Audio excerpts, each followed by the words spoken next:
Oke, sekarang kita akan bahas ya, sistem akuntansi. Jadi semua neraca makroekonomi ya seperti yang berlaku pada neraca perusahaan pada umumnya itu menganut sistem pencatatan yang disebut double entry.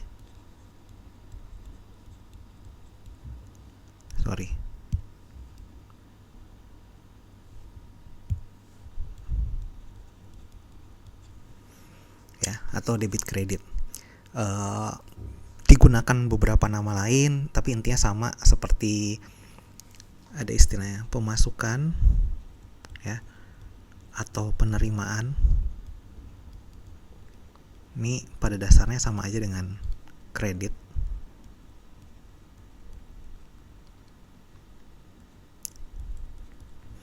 Sementara pengeluaran atau pembayaran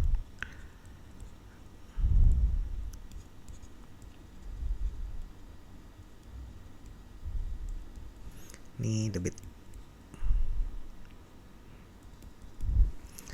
Jadi prinsip-prinsip akuntansi ini penting jadi untuk menjamin konsistensi dan kelengkapan data yang dikumpulkan.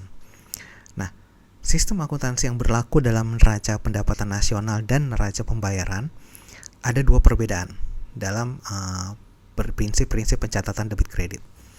Jadi yang pertama, untuk di neraca pembayaran atau balance of payment ya, dua entry itu mencakup dua sisi untuk transaksi yang sama.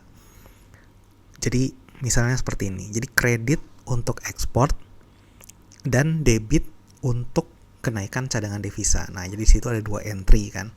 Jadi dua sisi untuk transaksi yang sebenarnya sama. Jadi contohnya di sini kredit untuk ekspor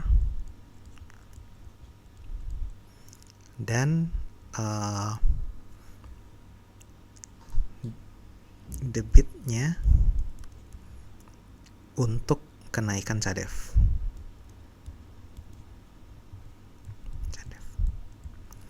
Oke. Nah, jadi entry-entry dalam neraca pembayaran itu mencakup dua arus yang mengandung transaksi ekonomi.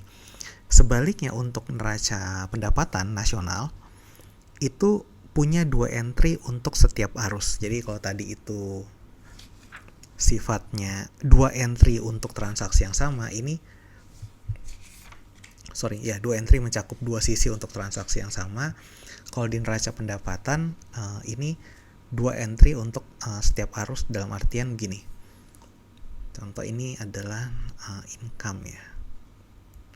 Jadi neraca pendapatan nasional.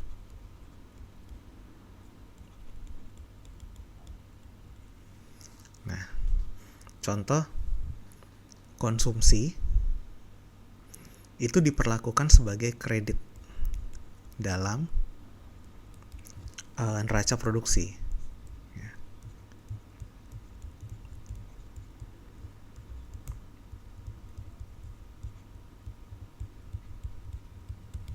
Sementara dia juga debit dalam neraca pendapatan.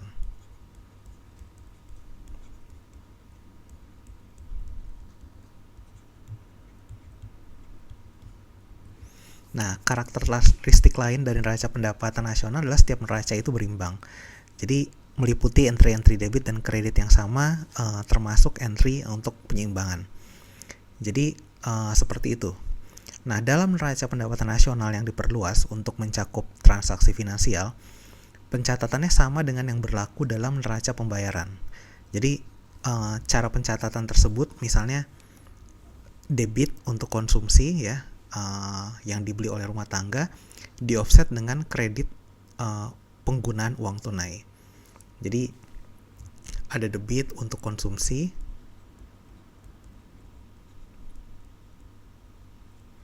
nah ini di offset oleh entry kredit untuk penggunaan cash.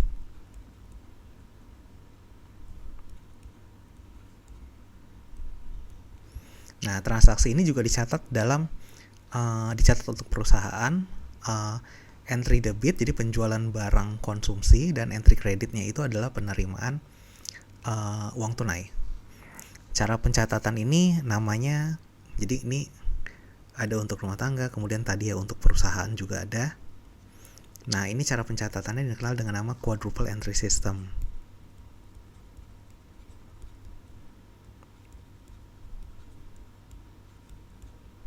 Jadi ada di rumah tangga maupun ada di perusahaan. Nah, neraca pembayaran kadang itu mencatat flow yang sama 2 kali. Jadi misalnya terjadi transaksi antar penduduk dicatat dalam neraca pembayaran. Jadi misalnya ketika aktiva luar negeri ditransfer dari penduduk swasta tertentu ke bank. Nah, neraca keuangan negara dan neraca moneter ketika disajikan dalam bentuk perubahan aset dan kewajiban menggunakan prinsip yang sama dengan neraca pembayaran. Jadi tadi kita udah bahas ada neraca pembayaran, ya. Satu lagi neraca pendapatan nasional, dan neraca keuangan negara dan neraca moneter.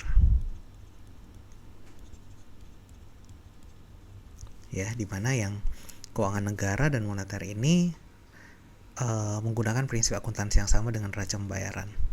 Nah, meskipun cara penyajiannya berbeda untuk debit dan kredit, jadi untuk neraca pembayaran kreditnya itu di kiri, debitnya itu di kanan. Ya, kalau untuk khusus untuk neraca pembayaran ini kredit di sini, debitnya di kanan. Sementara yang 3 lain ini sebaliknya.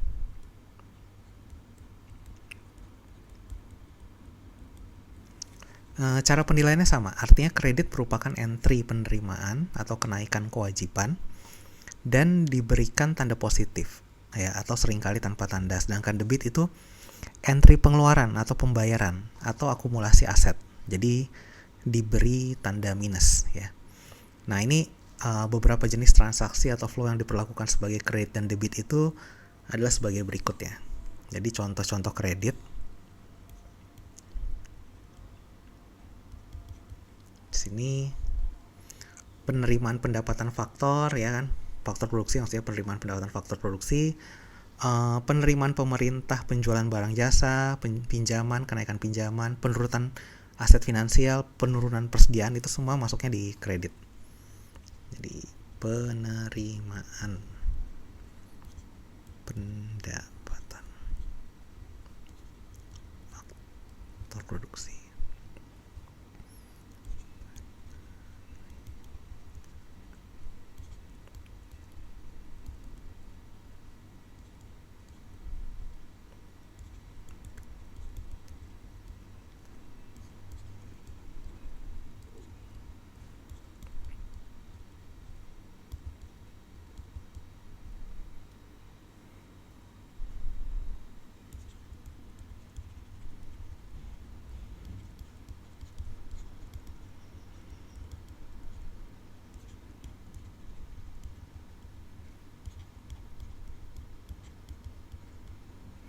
Sementara yang contoh-contoh di debit lawannya, jadi kalau penerimaan pendapatan faktor ini pembayaran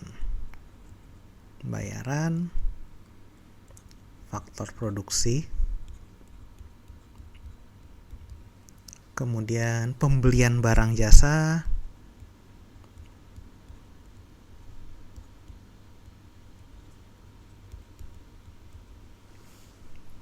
konsumsi. Jadi pembentukan modal tetap, kenaikan dalam persediaan, ya kan, pengeluaran pemerintah, kenaikan dalam aset finansial, pembayaran kembali utang, ya itu contoh-contoh debit.